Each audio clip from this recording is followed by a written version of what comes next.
We out here, we out here, we out here, we out here, we out here. Let's go.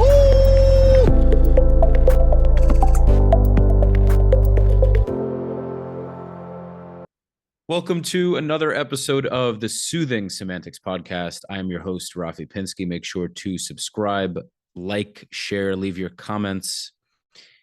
Before we start the episode, of course, for all of your real estate needs in South Florida, make sure to check out my Instagram at Rafi the Realtor.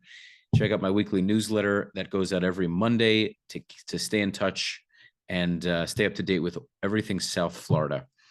Without further ado, we have Adar Weinreb, who had me on his channel, The Sulha, a couple of days ago. We covered the Israeli-Palestinian conflict. We were supposed to speak for, I don't know, maybe 20 or so minutes. We ended up speaking, I think, for over an hour. I don't recall exactly how long we spoke for, but it was a lot longer than expected. So Adar Weinreb hosts the Sulha podcast, where he looks to bridge the gap between pro-Israelis, pro-Palestinians, people on both sides of the spectrum, to come together and have meaningful, respectful dialogue. And he also runs a company called Head On AI. We'll go into that. I'll let you go into these more at length. You also have a music startup based out of Israel called Alpha Music. And you also have a company called Grateful Giraffe. So thank you for joining me, Adar. Pleasure. Good to be here, Rafi. Thank you. Absolutely. Absolutely. Obviously, I'll give you plenty of time to plug in all of your social media. Everything will be in the description. Give us a little bit of a rundown on your companies and what they're all about. Sure. So we'll start with Alpha Music, because that was the first company I launched. Alpha Music is a music tech startup based out of Israel. We provide businesses with high quality playlists. So you'll walk in a store, you hear the music. If you play music for consumer purposes, you need to pay royalties, even if it's through Spotify, YouTube, because it's for consumer purposes. What we understood is that there's a lot of very high quality music from up and coming artists that don't care about collecting a few cents royalties. They want exposure. So what we did was we collected tens of thousands of hours of music. These artists waive their rights to collect royalties through our system, and it allows us to curate high quality playlists for businesses that's entirely royalty free. So businesses get a lower cost solution to their music, and it also allows us to expose up and coming artists to new people. So we're in around 3,000 stores in Israel currently.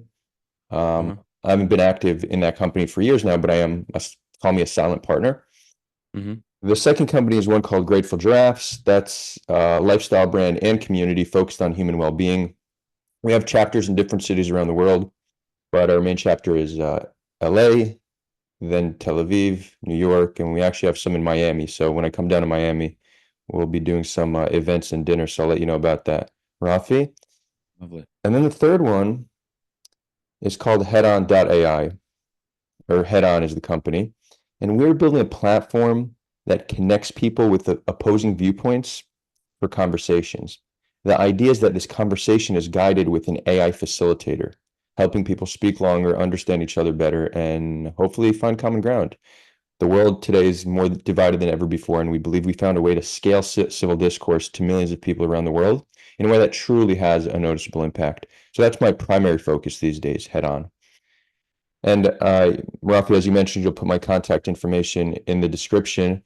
We're currently beta testing the platform. We're very early phase, but we are looking for people who are interested in this kind of idea to help us beta test the platform and train the AI. So if anybody is interested in being one of our earliest adopters, reach out to me and we'll talk more about that. Awesome. I was curious with the Alpha Music, if say I want a very cool outro for my podcast and I come across a new artist in your platform, in your company, I can essentially use his music, his instrumental, and I wouldn't have to worry about, other than paying, I guess, your platform for a monthly subscription or however it works, I wouldn't have to worry about having a copyright issue with the singer. Correct. If you're a monthly subscriber to Alpha Music, then you'd get access to our repository. Yeah. Although I will say, if you're only using one song, there's probably a more cost-efficient way to get that song.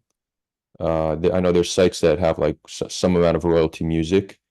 Uh, the royalty-free repositories, they're not.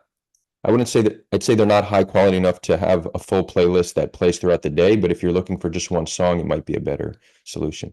But if you are interested in being a subscriber, I'm down to connect you with the relevant person on the team. Cool. Okay, man. All right, let's see. Who knows?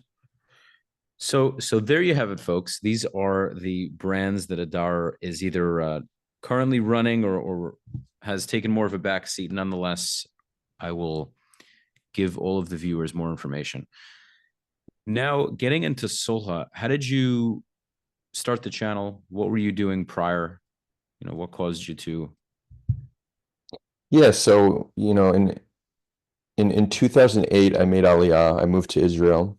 I served 3 years in the IDF, and then a few years after getting released, so actually shortly after getting released, I became a club promoter in Tel Aviv. I got an opportunity, started building and managing my own teams of promoters. Then I started managing artists because I understood if I already have connections at the clubs, I might as well manage DJs and get them gigs. Along the way, I met one of Israel's top music producers. Together, we launched Alpha Music as well as a record label, which I stepped down from years ago. But that's kind of what led me to my first startup, nightlife, managing artists, and then that gave me an opportunity to launch Alpha Music. I was doing all that, but didn't feel truly fulfilled. I didn't feel like I was having an impact. So I decided to use what I learned promoting, that I could use my Facebook back when Facebook was still a thing to promote, instead of promoting parties, let me promote ideas of, call it, peace and reconciliation. I was inspired by the 2014 Gaza operation, where I saw two very distinct narratives. I saw people saying Israel under attack or Gaza under attack. Nobody was saying Israel and Gaza under attack. Nobody was trying to look at the humanity of both sides. So I started just writing Facebook statuses about this, and I saw that it resonated with a lot of people and triggered other people. But to me, that it was a signal that there's call it a gap in the market, or in the ideological market, you could say, for this more reconciliatory worldview when it comes to Israel Palestine. So I was involved in I've been involved in the space since 2014 with just doing occasional content, writing about it a bit, helping NGOs with their promotion and marketing. And then during COVID, during lockdown, there was really this whole Zoom culture that very much developed because people were stuck at home. So I said, you know what? Let me start doing weekly Zooms essentially and live stream it. It'll just be conversations between Israelis and Palestinians. And that really, I don't want to say really took off because it's not like viral content. I'm not doing so many reels and shorts, but it very much resonated with people. So that was, I think, what's that been, 4 years now? So for 4 years, I've been doing, on average, I would say 2 live streams a week for the past 4 years. Sometimes I do it weekly. Sometimes I get super busy with life and I just can't prioritize it. But I try to find time at least once a week to do a live stream. But I would say throughout the past 4 years, I've probably averaged around twice a week. And the premise is very simple. Let's come together for a conversation. What we know about the other side is what we hear from the media or politicians. When we hear about Palestinians, we hear about Palestinian terrorism. When Palestinians hear about us, it's them meeting a soldier at a checkpoint, or meeting a settler that doesn't treat them with dignity and respect. Through getting to speak as humans, we learn a whole lot about each other, and we start to break down these walls of fear and separation. And I think that's essential. I think whatever solution we find for the conflict, we're going to need to have some kind of a reconciliation process. So that's the essence of what we're doing on Sulha. Sulha, which by the way is an Arabic word, sulha, or in Hebrew sulha. Excuse my Arabic accent; it's never been great, but it just means to reconcile. It means to reconcile. And I branch out to other topics. I'll do some U.S. politics. I've had anti-Semites on for conversations. The whole idea is, if there's a Really? Are they, and they're blatant, meaning they have no issue denying it, even though they're talking to a Jew, they stand on that, or do they kind of backtrack a little once you're talking to them face to face? Well, interestingly, very few anti-Semites acknowledge that they're actually anti-Semites, but they didn't back away from their ideas of like not uh taking issue with Jewish power and our intentions and whatnot. So they were very open and blatantly anti-Semitic, but for some reason they don't like to describe themselves as such. Right. Well, because I think they think that since their views are true and justified, it doesn't necessarily mean that they hate us. They put the blame on us. It's such a weird trick. It's Right. such a weird mind trick that they play on themselves. Yeah, yeah. They would It's be anti-Semitic. I think in their minds, they're only anti-Semitic if they don't, if their hatred is unjustified. But once it's justified, it's the Jews' fault. It's your fault that I hate you. Does that make sense? I think that's right, right. It's like I don't hate you for being Jewish. I hate you for like your culture and for your actions. So that's not anti-Semitism. They find it, yeah, you're yeah. not because you're inherently Jewish, but because I think you're a piece of shit. Yeah, that's pretty Right, much right, what it right. It's a way to rationalize it.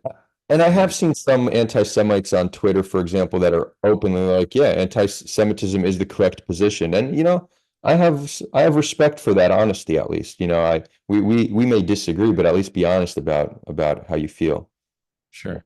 At least they say with their chest. Yeah. This Right, in a yeah, weird way I can respect it. right. So now with the Solha show, I've seen your channel before. This is why. And by the way, shout out to Yanai Gordon. Thank you for connecting us. I only met him once, and he put us in touch. So thank you, man. Yeah, I imagine he'll be listening to this. So thank you. He's one of my closest friends. Awesome dude.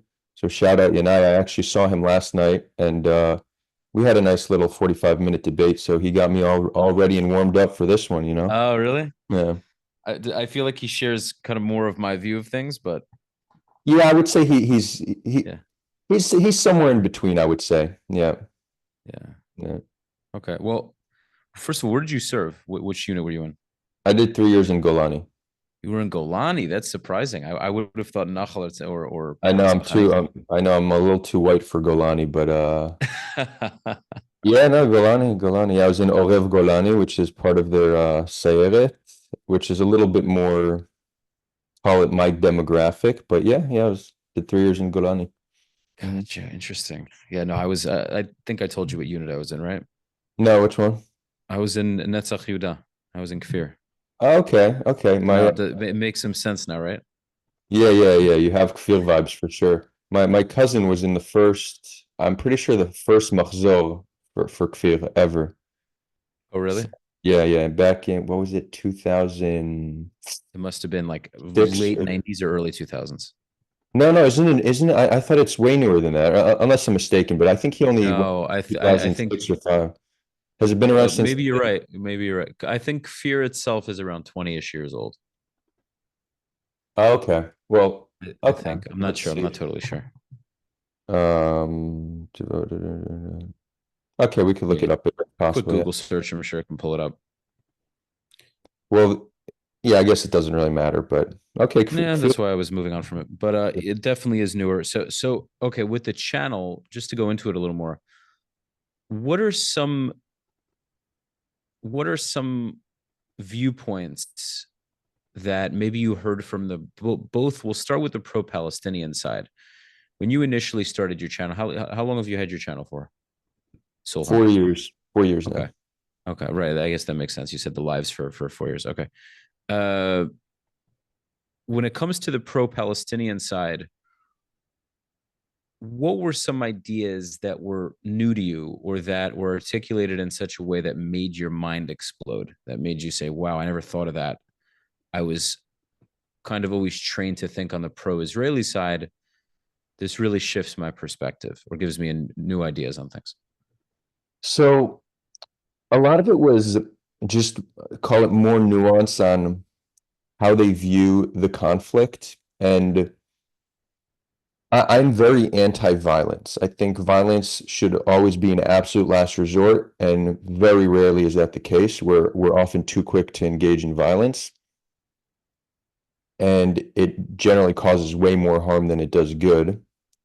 But I also try to not blame humans for acting as humans otherwise would in their situation, right? So I growing up, like not growing up, but even once I understood more about the Palestinian narrative, I held held more blame towards them for being violent towards us when we arrived to this land.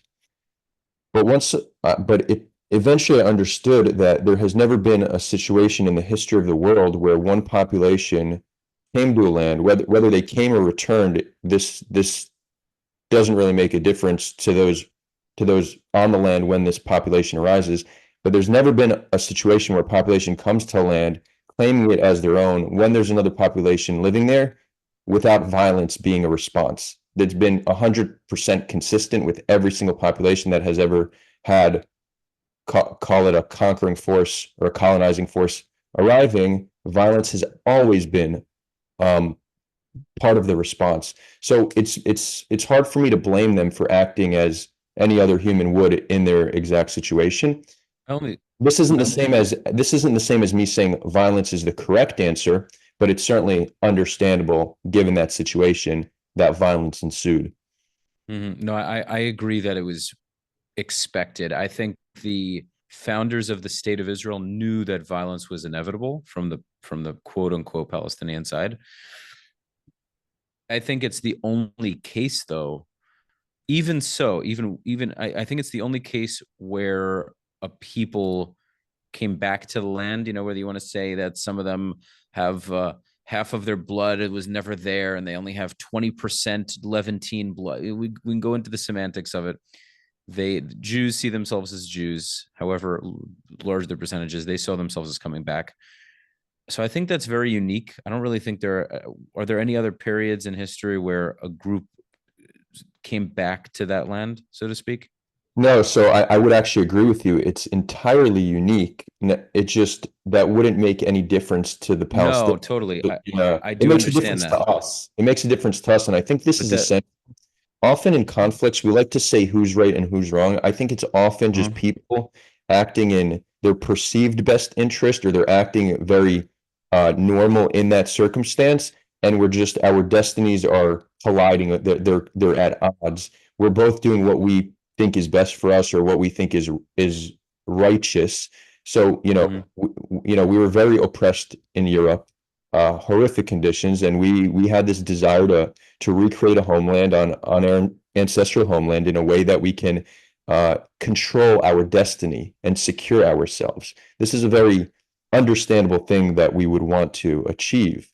But to think that people living on the land would just be okay with it's an unrealistic expectation. So no, totally, right. totally. No, whether or not we felt we have a connection, like you're saying, wanting to fight us was probably going to happen. But I think the early founders of the state knew that. I think they even wrote about it. I mean, pretty sure Ben Gurion wrote about it or Herzl wrote about it. They knew it was the likelihood was almost 100%. And as such, we had to make a decision whether we were gonna fight or not. It created a very difficult predicament. I mean, that's kind of that's the challenge of having persecution in the Middle East, persecution in Europe. I mean, we wanted a state with self-determination, and we still had to fight for that. So that's we'll get into that conversation as well, whether it pays to have a state or not. I definitely Right. feel it does.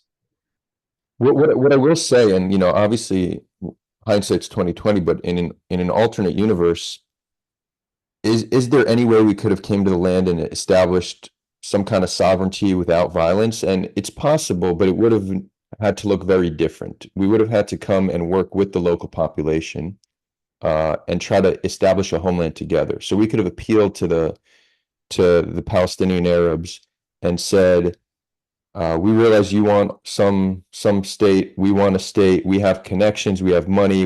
Let's achieve this together. We can help.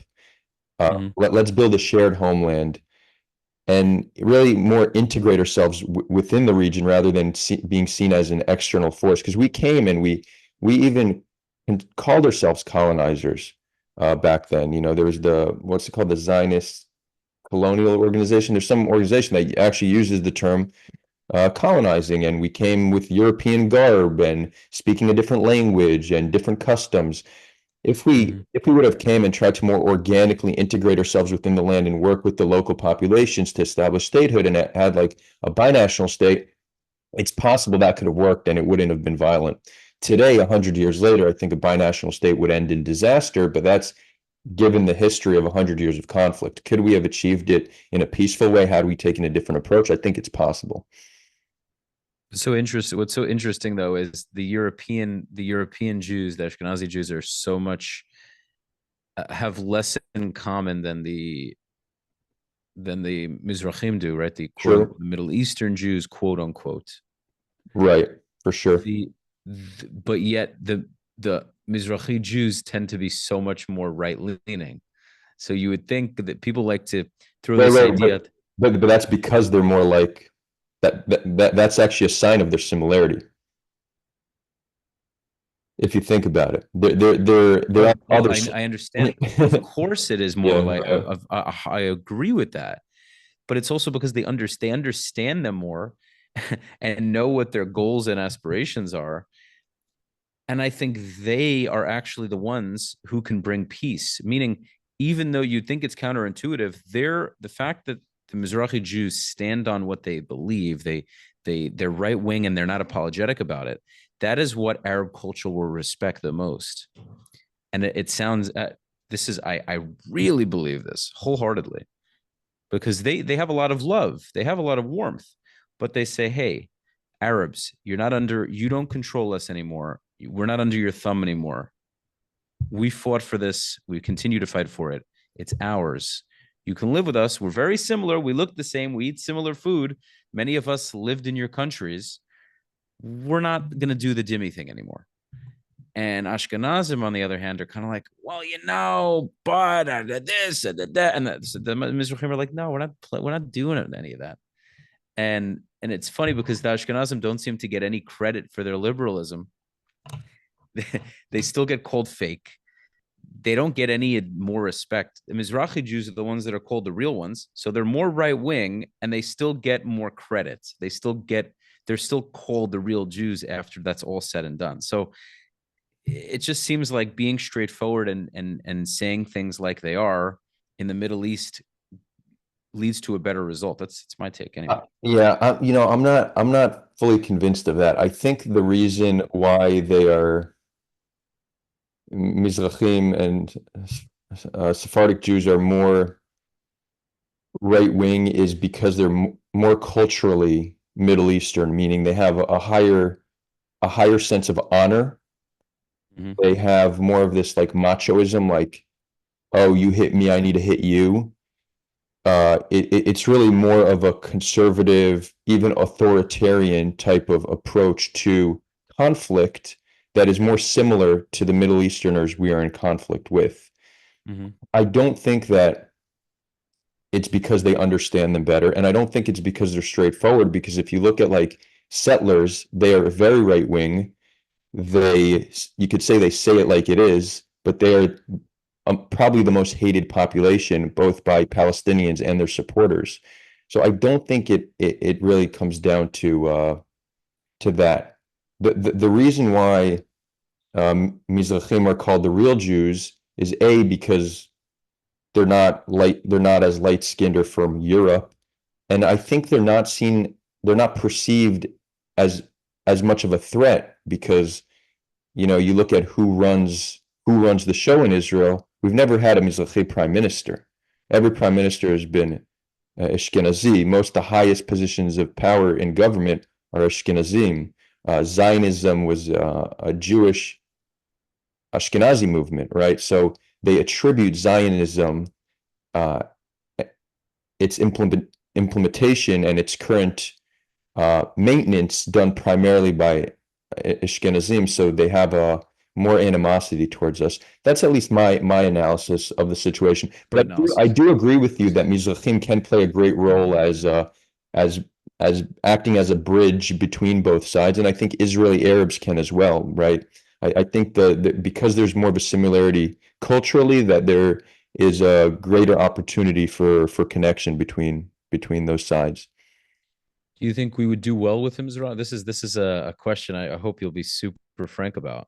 Do you think that we could do very well under a Mizrahi prime minister? Do you think he'd be too hot-headed and just lead us into? I mean, we're at Well, war now, right? you We're know, I'm for the most part a pretty liberal person, but I'm very honest and try to describe reality exactly as it is. So when we look at different groups, whether it's racial or ethnic groups, there's clear average differences on different things, anywhere from cultural differences to even temperamental and psychological differences. This is undeniable, as much as people want to say, "Oh, you're being racist." No, it's not. It's describing reality as it is. The solution to these group differences is to view people as individuals. Yeah, there's average differences between people, but that says absolutely nothing about the individual you're meeting. So I can't tell you anything about a Mizrahi leader because I don't know who you're talking about. They could be the most hot-headed leader we've ever had, or they could be the most like rational, compassionate, and understanding. Um, you could make a guess as to what they'd be based on averages, but I generally try to not make judgments about individuals based on the groups they're from, because I think that's actually the solution to all forms of group hate. To not focus on the group, focus on the individual, get to know somebody, make a judgment based on their character. Um, as MLK said, judge people by the content of their character, not the color of their skin. So I think that's a fundamental truth that we need to live by to end all forms of group hate. That's nice. You started off less filtered and kind of. Just being real, yeah. No, I know. I think we should give it a try though. I mean, I maybe Mizrahim are kind of used to having Ashkenazi leadership. Maybe it's just become so normal. But I think we should try that. I think maybe that's what we're missing. Somebody who's been in the military. I think is very fundamental that an Israeli leader has served military time. I mean, I don't know what the deal was. Was Golda Meir in? She wasn't in a combat position. Do you know what the story is? No, that's a good question though. Golda Meir military. We could look it up. Golda Meir, who served fourth prime minister. Okay. We'll need to look this up along with Kfir. We have some fact checking to do, but I imagine she did some kind of service. It would be hard to I believe think that it's very she did important. that. I think it's very important for an Israeli leader specifically to have served combat service time. I think it's fundamentally important, Mhm. and ideally in a special unit. If they weren't, and they seem to be great in other avenues, fine. But that I think it's important. I think because we're a country that's at war so often, I think it's very important that the leader has military knowledge, military strategy. I think it's very important. So yeah, if we had maybe a Mizrahi Jew would help bridge the gap more. Maybe Palestinians would see him differently. Who knows? What are some other quick? We'll go into that, and then I want to go into the pro-Israel side. Maybe Yeah, one other thing. maybe real quick, like having a Mizrahi prime minister. I think it'll happen within our lifetime. There's nothing, there's no actual barrier to entry that I would say is holding Mizrahim back. It's probably more just nothing we could really point to. It's probably just we had a little bit of a head start. We have Ashkenazim have a higher on average they have a higher rate of higher education and going into politics, but around 50% of the Jews living in Israel are Mizrahim. So it should happen within our lifetime, man. I think it would be good to see. I also think that this whole Mizrahi and Ashkenazi thing are going to start to become less and less prevalent as years go by, right? Everybody's marrying each other. It's becoming one hodgepodge of Jews, right? Where it used to be like Yeah. you have this Jew from Germany who's like, Schweigen, and then you have this Yemenite guy that's like, and they and they come together and they marry each other. And now there's a beautiful caramel baby, and they eat each other's food, and they're all it's just Correct. a Jew. Now we just have a Jew. Well, I can't wait until that becomes a thing where, for the most part, the traditional part of it is a very small and minor component of the fact that everybody's Israeli.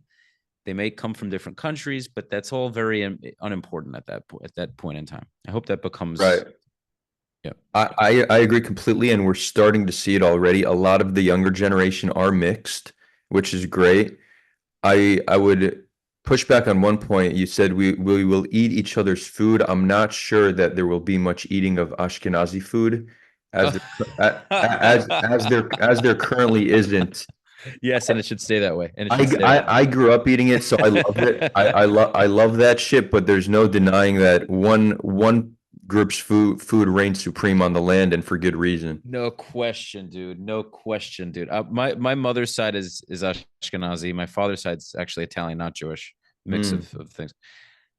Dude. I mean, I guess there's some good Ashkenazi food, but Bro, gefilte fish with eh. some grain, bro. That horseradish. And then you got that what do you call that chicken goo? They literally take whatever. I don't like promoting the consumption of animal products just because I'm not vegan, but I think we should try to strive to be more plant-based just because I think the less we abuse animals, the better we are as a society. So You're a loving guy, Adar. I like your lovingness. I do. I thanks. think it's good. Maybe I don't know. I don't know if I'll ever get to that point, but it's But vegan. Definitely not. I mean, I'm a meat eater. As I fuck, dude. well, I think lab grown meats might be the solution to it. You know, I tried veganism.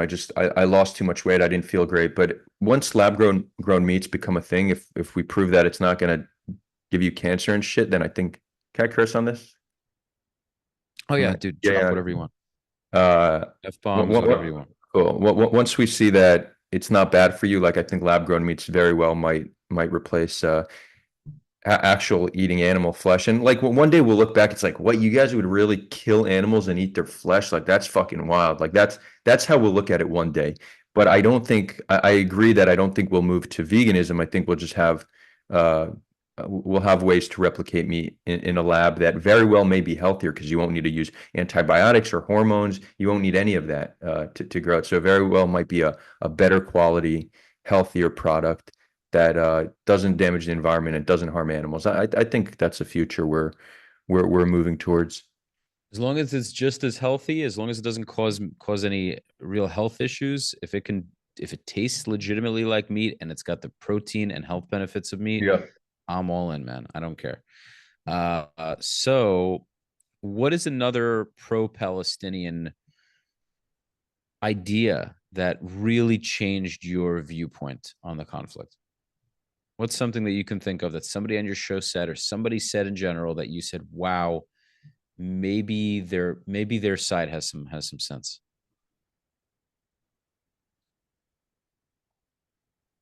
You know, I'm not sure if there's anything that came on a stream that drastically changed my views because I started streaming only after I had a pretty, call it, developed view on this, where I already understood the Palestinian narrative quite well by listening to what they were saying and their narrative. Another maybe an interesting one. I wouldn't say this was immensely profound, but even the name of my channel, Sulha, is triggering to some Palestinians. They say we're not ready for sulha with you. End the occupation. We want justice, and then we'll have sulha. So they don't view it as a first step. They view it as a last step after they receive justice. So that was Mm-hmm. something interesting to learn. Another thing I understood through the channel is the extent of the anti-normalization movement amongst Palestinians. So anti-normalization says you do not normalize ties with the enemies. Some will take this to an extreme and say normalizing ties means you don't even speak to them. And others will say, take it to the other extreme, will be like, you know, I think we should be friends with the enemy. That's the solution. Some would say, yeah, you could speak to the enemy, but don't pretend like everything's okay. You could speak to them, but you need to speak to them to try to convince them of the situation we're in and why it's unjust. So realizing this, I realized this through seeing how hard it was to find Palestinians to come on to speak. Even those that would come on would sometimes face backlash from their communities for coming on and speaking with an Israeli or a Jew. So the anti-normalization, movement, while I do understand it to an extent, like don't be kumbaya with somebody who is oppressing you. I get that. This whole idea of you're not even going to speak to them, you're not even going to use a platform to share your message with Israelis or pro-Israel people, you're doing your cause a disservice. If you're not gonna share the message of your people who is? Do you expect the Israeli school system to do it? Do you expect Netanyahu to do it? No. If you want Israelis to understand who you are and what your struggle is, you need to rise up and spread that message. So to refuse to be on a channel that will expose yourself to Israelis is a huge mistake. But that is something I understood through running this channel. It's a lot less that has a lot to do with the honor. I think that has a lot to do with cultural honor in the Arab world. Is I think they feel defeated ultimately, and they're on a mission to get that honor back. And in talking to us and having dialogue, there's some part of that where maybe the parents of these more progressive thinkers feel that you're surrendering to the enemy, you're surrendering to the Zionists, you're surrendering to the Jews by having this dialogue with them. You're giving them the opportunity to have this civil discourse. They don't deserve it. They're not worthy of it. They're evil. They oppressed us, right? They're the dhimmis that we used to control, and now that they're not supposed to be free like they are. They're not. This isn't the way it's supposed to be. We need to get rid of them, or we need to control them, or throw them somewhere else. The current status quo can't work as is. Well, I mean, I think that anyways, that anyway is the case, but I think that's probably why they feel that way.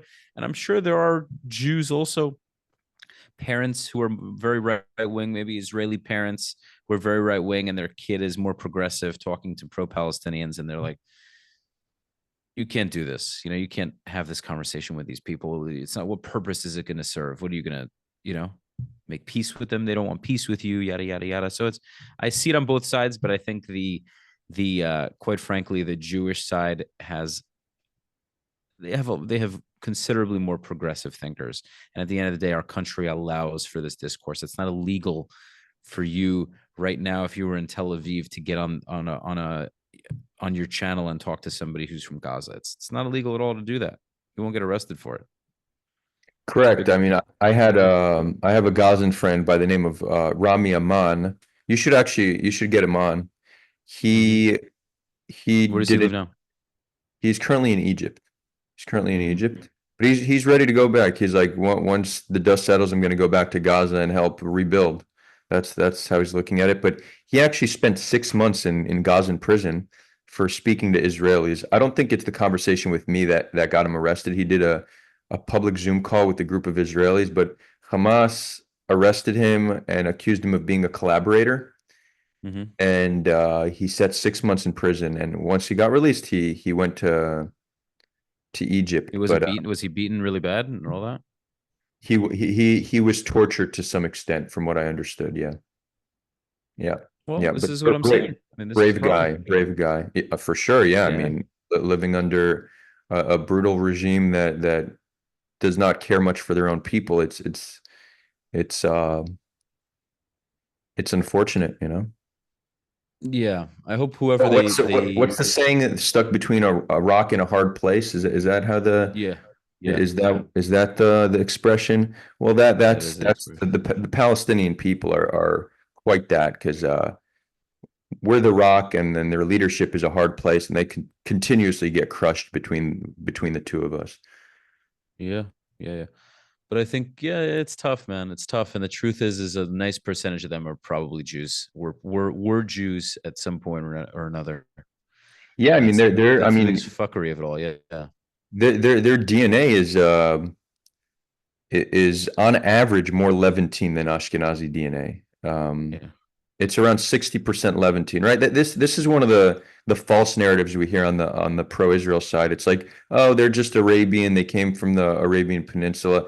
It's true that Arabism, right? Arab culture, the Arab language, the writing, Islam, these are ideas that spread to the region as a result of Arab conquests, without a doubt. But it's not that the Arabs who came here killed or kicked everybody out.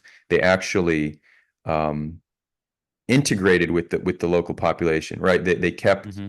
They have they babies with them. right, right. Yeah. Yeah, they you could say they imposed their culture, but not entirely, right? Because there are some that remain Jews, and Jews have lived on the land continuously Mhm. for thousands of years. And you have the Samaritans, and you have Christians. So not everybody adopted Islam, but they definitely had a massive cultural influence. But Well, yeah, even not Islam, but they still were influenced by the Arab culture, though. So correct. they're Yeah. effectively Arabs now. That they are. I mean, Yeah, yeah. Even like Christian Palestinians are considered Arabs, Levantine Arabs. It's right? different from a Saudi or an Emirati, Yeah, yeah. No, totally. but it's but yeah, yeah. So they're essentially, a lot of them have Jewish blood for sure. Yeah. The problem is if they don't acknowledge that, if they don't see it that way, then it creates for a challenge because you might have a guy Yusuf Al Hamid in Deir al Bala who has 50% Jewish ancestry. It's very possible, could be, Yeah. but he doesn't know it and he doesn't acknowledge it. So if he doesn't know it and he doesn't acknowledge it, and even if he took a DNA test and it said it, but he didn't give two shits, and he said, "Well, I'm an Arab Muslim now, and I have no connection to Judaism, and I don't want to be a Jew," then he's effectively not a Jew. You know what I mean? Right. Like, No, certainly not in call it the traditional sense. But I think even if they recognize that they're Jewish, you could be in the position, oh yeah, I used to be Jewish, but Islam is call it an evolution of Judaism, right? That's how they see it. They don't view Judaism as incorrect. They view it as old. the first time God came down and gave us a message. Christianity was the second time, and Islam was the third and final time. So they're like, yeah, we were Jewish until we got call it a new updated doctrine. That's cute. That's okay. You know, they're okay with it. Everybody wants to be part of the club, man. That's just what it is. Everybody wants to be part of the little club. You know, they can't all Yeah. be part of the little club. It's all right. So they created other things so everybody could be. They could welcome everybody. It's all right. Um, We should strive to have the different clubs get along, you know? I know. I'm busting Yeah. balls to whoever's Christian or Muslim and they're getting butthurt about it. You know, what are you talking about? Okay. What now? What are some points on the pro-Israel side that maybe you didn't think about, or maybe you didn't have that when you were arguing with pro-Palestinians and they brought up some points against Israel, you just weren't prepared with that info, and now that pro-Israelis over the last couple of years brought some points to you that made you say, you know what, actually that does solidify my stance on supporting Israel, on being Jewish, whatever, what have you. I'm very unimpressed by Hasbara and the messages and arguments they make. Many of them are ahistorical or just fallacious in their reasoning. So I don't even think that what I've learned through the channel comes from traditional Hasbara. In fact, I very rarely make those Hasbara arguments because they're so poor. But what I did better understand through speaking to and debating Palestinians, it's more so focusing on a pragmatism of sorts, appealing to pragmatism. They will often say, why should we accept any piece of Jewish sovereignty, any amount of Jewish sovereignty on the land? This is our land. Many will say you can live here with us, but it will not be a Jewish state. And I can understand that their sentiment, but I try to be very pragmatic and say, I recognize that desire of yours, but we've been fighting for 100 years and we need to find a solution. Jews are not going to consent to any solution that will put them in danger. So if you want to keep fighting for another 100 years, the way to do it is to be unwilling to compromise. If we want peace, if you want sovereignty on the land, if you want a good future for your children, it's time to swallow your pride and really find a solution that requires self-determination for both people, which is a compromise. So I better understood how, that it helps to appeal to pragmatism, because how else do you argue against call it like deep-rooted idealism that's fueled by pride? It's very hard to argue against. So an appeal to pragmatism, I think, is effective. That's something I've understood through the conversations. I couldn't agree more. Could not agree more. I think it takes I think I actually believe some semblance of peace will be possible, and that'll happen more so when there are leaders on the Palestinian and Israeli side that both sides, and this sounds wild and it sounds so far-fetched, but when there are Jewish leaders that the Arabs like, and there are Arab leaders that the Jews like, where there's an empathy and an understanding for the other side, and both sides have that. But there's also a strength. Both of them are strong, confident. They love their respective party, but there's just an understanding of the other. I think that would probably be the most powerful Yeah, I tool for I change. I agree, and I think we're starting to see we're beginning to see that if we look at our normalization with the UAE and with Morocco and Bahrain, we are getting closer to normalization with Saudi Arabia, although our actions in Gaza the past year have kind of put that on hold for now. But I I don't don't think think so. I don't. it's I know what you mean. I know you mean with the RBS. I don't, dude. I don't think. I think it's it's gonna I- make our. it's not off the table, but I think it has pushed the timeline back a bit. He made claims of genocide just this week, so he's clearly not happy with Israel. But again, I don't think it's off the table because he cares more about himself and his people than he does the Palestinians. He's entirely self-interested, and normalization with Israel comes from a primarily self-interested place. So I think normalization will continue. So this idea that we can start to have this coalition of Middle Eastern countries that recognize Israel's right to exist, I think might be a necessary coalition to find a peaceful resolution. It will still require compromise from both sides, but if you don't have normalized ties with someone, you actually don't have much leverage over them or their decisions. So I actually think Middle Eastern countries have more of a say in things, and they actually have more leverage over Israel than they otherwise would by normalizing ties.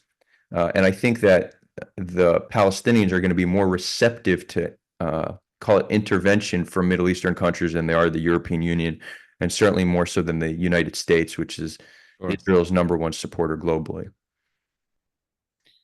Yeah. No. 100%. I think Israel needs to lock into their Middle Eastern side, to the Eastern side more than the Western side. We're always so focused on being this Western democracy, Western democracy, Western democracy. Speak the language of the Middle Eastern people. We have a lot of people that never set foot in Europe. Maybe they went to a European country on vacation, but their families never didn't live there. They didn't live there. They didn't grow up there. Their culture isn't from there. The Israeli culture is very Middle Eastern. I think we need to lean into that more than we already do. And it wouldn't hurt if the I always say quote unquote Palestinians. I'll take away the quotes. I'll give them their identity if it makes them happy. I appreciate that. Yeah, Good yeah. I'll stuff. give it to Yeah. them. I'll give it to them. As I'll give it to them as long as they're not looking to take away the Israeli identity. Cer- If that's fine, it goes both ways. Certainly, there is a mutual denial of each other's identity in many For sure. regards, and I But the think thing that is one of them has existed though. See, the thing is the Jewish identity in that land, they had a country, a flag, a government, they had a kingdom. It existed objectively. It's an objective fact that existed. Palestinians, you can argue, were a group of people, but they never actually had a kingdom, a flag, a government. They now want that. They now want us to accept that, which is okay. But us on our end, we're like, hey, we had that and it was taken from us. But we actually get what I'm saying. right. Like Yeah, I but understand. It's very easy to see it in both ways. I get what. it's true that there's a distinction, but I think it's for the most part not so relevant and just unconvincing. So it's true that we were a people that returned to the land, but we in returning to the land, we have this whole new identity, which is what's being rejected. They're saying, it's the Israeli identity. The structure of the government of Israel is not is the land was never governed in this way in the past. The flag is Right. entirely new, right? So Israeli identity is a new identity. It's true, it's a new identity built upon thousands of years of history, but that doesn't change the fact that it's new. And in terms of Palestinians having a new identity, sure. I mean, every identity was new at some point. If we go back 200 years ago, the world was not built up by 180 plus nation states. It was kingdoms and empires. So Totally, most totally. most of the national identities around today are in the past 100 or 150 years. So that's fine. Adar, if they want that identity, that's fine. But if they're making it seem like we stole that identity, no, they created that identity because since we created one, they said, you know what, we want one too. If you want to have one, we're gonna have one also. I But the think real quick, I think there's partial truth to that, but it's not entirely. I don't think it's entirely like that. So Zionism coincided with Palestinian nationalism, which both coincided with a greater global movement around nationalism, right? The end of the 1800s is really when empire started breaking down and there started being these national movements all around the world. Before Zionism really had strong traction, there was a beginning of a Palestinian national movement. Some wanted it to be part of Greater Syria. Others wanted it to be an independent Palestinian state. But this was part of a greater global trend of empires becoming nation states. Then, once Zionists started showing up, it only fueled their national identity because they saw, they had to compete with our national movement. So it helped them solidify theirs. And generally, when you're fighting it, you band together to fight an enemy, right? So a resistance to Zionism helped unify a lot of the different Palestinian clans um, as one but Adar, national that's identity. So it certainly was fueled, like Palestinian national identity, without a doubt, was fueled by Zionism, but it wasn't entirely created by Zionism. It was part of a greater global trend of nationalism. I would go so far as to say it probably wouldn't have. It probably wouldn't either. Well, it doesn't. I guess you could say it exists, but it would. I don't think it would exist if we hadn't settled on the land with as many people as we had and created a country and sovereignty. I don't think so because Egypt wasn't looking to give them uh, status as a peoples. Jordan certainly wasn't. They just had Jordan had the West Bank. Egypt had Gaza. They weren't looking to create a country out of it. They were just controlling land. So No, no, but I think I think the timeline is a little bit. This was prior to Jordan being ruled by the Hashemites.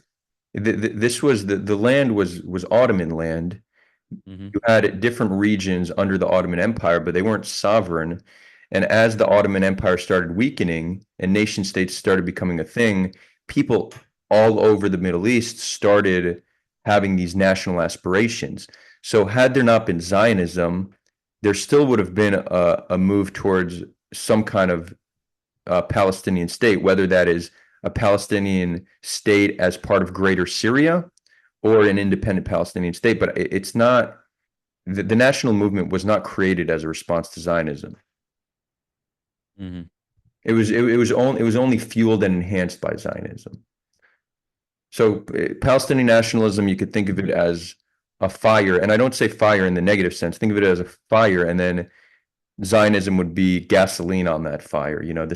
Us coming here and trying to establish our homeland only solidified and fueled their national aspirations. Yeah, yeah, I guess I hear what you're saying. No, I hear you. I mean, they can have that identity. I'm just not. I don't think they're gonna. Are they gonna have a country? I don't know. I mean, I'm not a wizard. I don't see it happening. They might have to come to terms with that at some point, or they can create. I think Jordan should have been Palestine, but I know you have plenty of counter arguments to this, right? They want Jerusalem, or they want the whole thing. They want it to be their capital. No, it's also Jordan is just a different piece of land. This is actually I'm happy to talk about this argument because we often hear it. Um, British Palestine did was includes both the entire land from the river to the sea, as well as all of Jordan. So then people say that they're like, oh, wait, most of Palestine became Jordan. But historically, the land east of the Jordan River and the land west of the Jordan River were considered distinct with different people on them. Everything east of the Jordan River was primarily barren land with just a few thousand Bedouins living on it. It wasn't a land with the people that had these national aspirations. The land with the people who had national aspirations were Levantine Arabs living on the west side of the Jordan River. So it's the framing of, oh, that's Palestine too. They should just go there. That's like saying New York is like, there's a lot of Jews in New York. They should just go there. Like it's not that's not their land. And I get it. If they would all agree to go to Jordan and have Palestine there, well, that would be awfully convenient for us. But I don't really look at what's convenient. I look at what's feasible and what's realistic to happen. So I don't see them going to Jordan and establishing a Palestinian state there. And I don't see them stopping to fight until they have some kind of justice. Does that need to be in the form of an independent Palestinian state? Maybe, maybe not. But if it's not that, it will need to be something else that gives them a sense of justice. Because when they have such a deep sense of honor and dignity and a connection with the afterlife, unlike which we don't understand, right? We don't have such a strong connection with the afterlife and with martyrdom. They not only have deep-rooted honor, they also believe that there's a better world they're going to.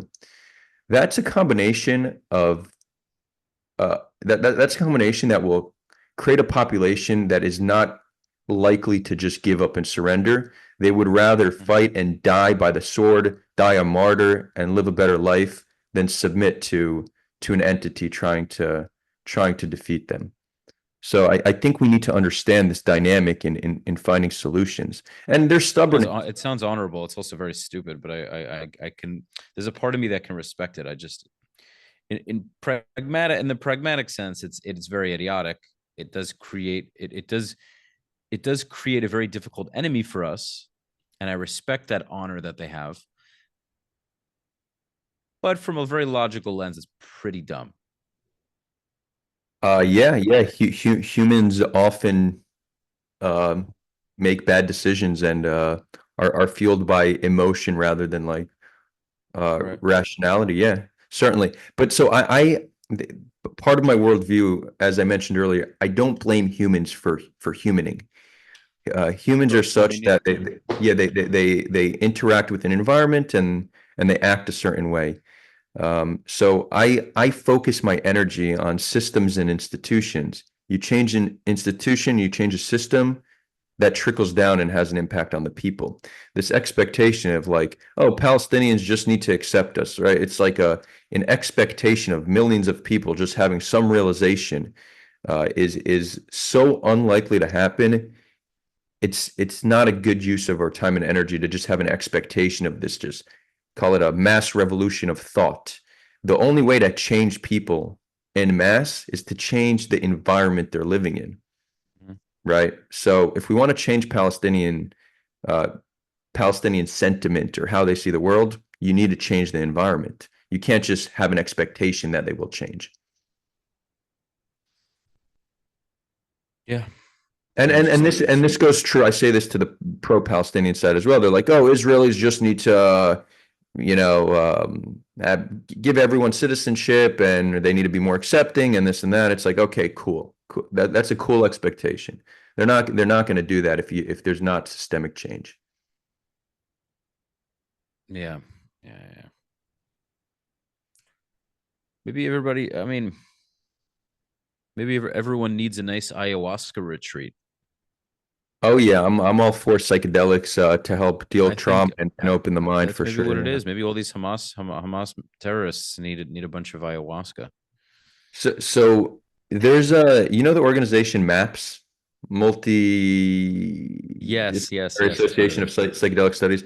Yeah, so they're like the #1 psychedelic research group, and they have done some ceremonies with Israelis and Palestinians.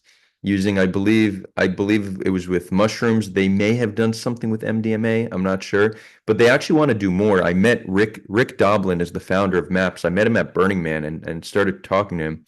Brilliant Um, idea, by the way, dude. and You yeah, actually, yeah, I actually might help him do this. So there very well may be a future soon where there's more ceremonies with both sides kidding helping me? them. Yeah. Yeah, dude. I mean, I have never done ayahuasca. I've done LSD once and shrooms twice, but I definitely would be part of it. I would be part of it. Telling you, you have these people that hate each other. You put them, give them some of the sauce. I think it'll they'll be hugging each other by the Yeah, end of yeah. it. Well, it's interesting because I think something like mushrooms is generally and ayahuasca, they're more introspective, so they're great for like having realizations about life and about your own life and the world around you. It can heal trauma. It triggers neuroplasticity, but you're not gonna on ayahuasca be all like lovey-dovey, huggy. So I'm interested in what these ceremonies are actually like. MDMA, on the other hand, you put people in a room, you give them an MDMA, they are not going to be fighting. Like if we were to put the head of Hamas, who is it now, Khaled Mashallah, in a room with Netanyahu, and you give them Molly, they're coming out of there with some solutions. I'm telling you, those psychedelics can heal trauma, but they're not the type that make you super lovey-dovey and huggy. They're more introspective. MDMA, MDMA, on the other hand. I mean, that shit, you can't, it's very hard to have any animosity towards the people you're around when you're on MDMA. So if you put Netanyahu in a room with Khaled Mashal, the current leader of Hamas, in a room and give them MDMA, they're leaving that room with some solution, I'm telling you. There's a power there that's There's no shot in hell that'll ever happen. There's no, no no, shot z- in z- I will zero become percent chance, right? a Shih Tzu before that ever happens. Yeah, yeah, yeah, yeah. We're talking I don't know why I chose that breed of all breeds, but that that we're having fun you know talking about something that has a 0% chance of ever happening, without a doubt. it's nice to dream, man. It's nice to dream. I like dreaming sometimes. Yeah. Uh I mean, listen, you know what? Who knows? Who knows what'll be, right? I mean, you're what are you in your what are you like 33, 35? 35, yeah. Wow, I got it on the button. Yeah, So yeah, nice. I'm thank you, man. I'm 30. I'll be 31 soon. I've learned a lot in my youth. I'm still a youngster, you know. I'm adulting. I feel like I've been an adult for a very long time. With that said, hopefully you and I have a lot of time on this earth, and hopefully good will come out of this whole conflict. Hopefully enough people on both sides will come to the realization that things can't continue to go on this way forever. So who knows? Who knows? I guess only time will tell. But I think this content makes more of an impact than we think it does. I was talking to this guy, the video I sent you with that guy Alex who was moderating. At the end of it, he said, "Well, I don't really think any of this makes any difference anyway. I don't think it's going to change anything." I said, "One person can change the world." I know it sounds cliche to you, but it's been done many times.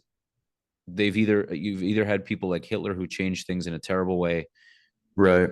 or you have people like MLK who did phenomenal things for the world. So I think you your voice can make a lot more of a difference than people think, or that you Wi- even think. Yeah. without a doubt, I say this all the time because people ask me, "Do you really think you're making a difference? Do you really think you could have an impact?" I don't believe that I'm going to be the one to solve the Israel-Palestine conflict, but I believe that I could have an impact on it. Anytime you put an idea out into the world, it forever is impacting. It exists forever. Its impact goes on, goes on for eternity in a sense. And the one to change a few to change many, many to change the world, right? That's an expression I try to live by. I don't know how to change millions of people, but I certainly know that I could impact those around me, and that's the focus of my efforts. Try to have a positive impact. I think it's a worthwhile effort. I think you're doing good things, man. Even if we don't see eye to eye completely, I think I have ways to go. I'll speak for myself. I have ways to go in being understanding. I can be a bit stubborn, and I'm definitely more right leaning for sure. I think it's pretty obvious. And I don't know if that'll necessarily change. Maybe it will. Who knows? It must be your Italian side that's causing you to be like that, you know. Could be, bro. Could be. Could be. There are some very right wing Ashkenazim, man. So I don't know. No, no, for sure. I mean, look, my family, most of my family is religious. Many of them are settlers, and not just some of them are like those hilltop Oh, settlers. mine too, by the way. Yeah, Most of my yeah, family yeah, lives in the West Bank. Yeah. yeah. So look, again, humans, we're products of our environment. You know, I made the joke about Italians, but at the end of the day, we're all individuals, and we reach, you know, we can't determine all too much about somebody based on the group they're from. So for sure. For sure. Well, I think this was a phenomenal discussion. I enjoyed it. I look forward to speaking with you more in the future. Hopefully, you'll make a trip to the Sunshine State. We'll hang out. We'll get to know each other. Yeah, looking forward, Rafi. This was great, and definitely happy to do it again. Awesome, awesome. I would love to even. Hopefully, we can do some panel discussions. It'd be pretty cool to maybe you and I we can talk to two pro-Palestinian people and whatever it is. I mean, you're kind of in the middle, but I think when it's all said and done, you still are part of the tribe. Sure. I would say. I think it definitely seems that way. Look, my views are such as I can have a conversation with both sides or have a very vibrant debate with both sides because I have my fair share. It's very rare for me to find an Israeli that I don't have something to debate with them, and the same is true for Palestinians. So, happy to speak to any side, and there's definitely going to be something to talk about, something to work out. For sure. For sure. Okay. Well, ladies and gentlemen, I hope you enjoyed this episode. What is it? 194, I believe. Make sure to subscribe, smash the like button, leave your comments. Go follow Adar on Sulha. That's Sulha on YouTube. You can also find him on the gram. What's your Instagram again? Is it just Sulha as well? No, it's Adar Weinreb. at Adar Weinreb. Yeah. Yes, at Adar Weinreb. I will drop everything in the description. Also, this is your opportunity, Adar, to just give everybody the scoop on where they can find your other businesses. Anything you want to plug in, go ahead. Yeah, so as I mentioned, my main focus today is headon.ai. And if this resonates with anybody, you want to be one of our beta testers, earliest adopters, maybe you want to join our team or be an intern, maybe you're an angel investor and want to get in on the ground floor. We're really looking for like a select and special group of people to help us bring this to the world at scale. So if this resonates with you, reach out to me on Instagram or whatever link Rafi puts down below. Reach out to me there, and we could talk more about it. Fantastic. There you have it, folks. Another episode of the pod is in the bag. I hope you will tune in for episode 195 and all the episodes going forward. That is a wrap. Until next time.